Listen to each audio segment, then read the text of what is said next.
One of the things that I'm learning is when to let go of certain things, when to let certain projects or things maybe you were working on, or even a business go. Like, when do you walk away?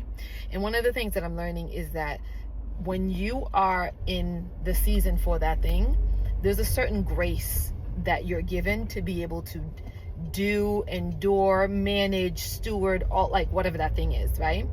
But then there comes a point when that season is over and you need to let it go, where it's almost like you don't have the grace for that thing anymore. Like, you don't have the drive for it, the patience, the capability to just be able to manage or whatnot. Like the grace is gone, right? And so I'm learning that sometimes we can feel so attached and so married to a thing where we're afraid to let go, or we think letting go means failure, or it means that you're disappointing God, or like you've quit. And in fact, that's actually not the case. There are some things that are just season specific.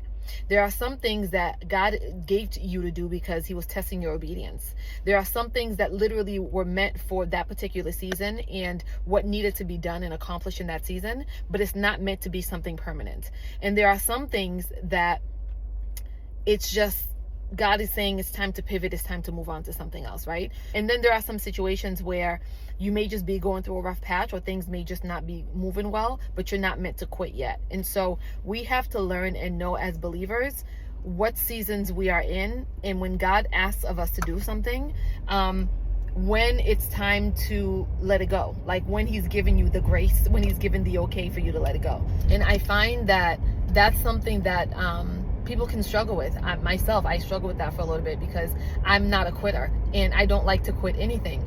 But I also know myself and understand when I'm done. You know what I mean? And so maybe that's you, where you feel like you're done when it comes to a particular thing, and it's not because you're of disappointment, it's not because of discouragement, it's not because of failure, but just something in you just feels like that's just not my season anymore, right? And so if that is the case, I encourage you to seek God, but just to go with that and to be like, okay, maybe it's okay for me to let this go now and be ready to receive whatever God has for me. Okay. And then if it's something where you're just maybe going through a rough patch and you're just like, man, this is just a tough season for business, or a tough season for whatever it is the project is that you started, whatever that thing is, then seek God and see whether or not you're just going through a rough patch, but you're meant to continue and endure. But I do find that that's something that can be kind of tricky to figure out, but also it's something that we can really hold ourselves back and not enter the next phase or the next season that God has for us because we're too busy holding on to something that we should have let go 6 months ago.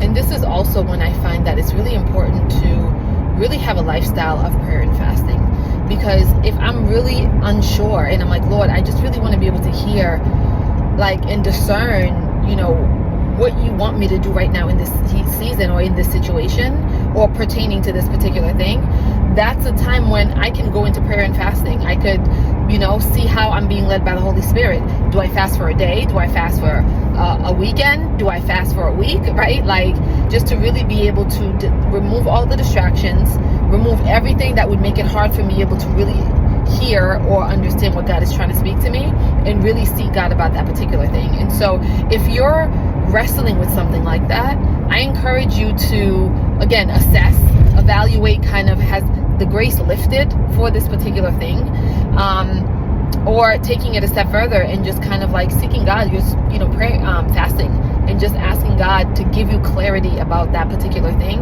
and seeing how quickly you begin to feel peace when it comes to like, oh, it's time for me to move on.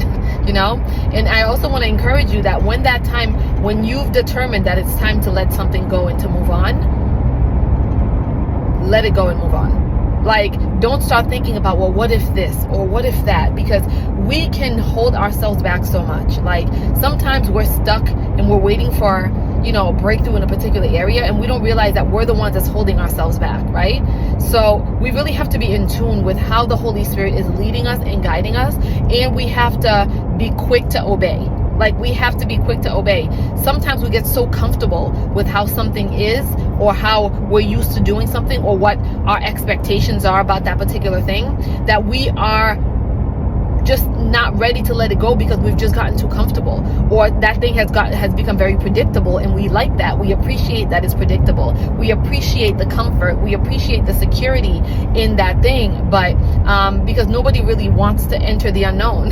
Nobody really, humans have a hard time with change. And so let's not be the ones holding ourselves back. Like, let's continue to partner with God and making sure that we are aligned and in tune with the plan of God for our lives, and that we are moving as we are led by the Holy Spirit, and not based out of fear, not based out of insecurities or uncertainties, but we're literally making moves as we are led by the Holy Spirit.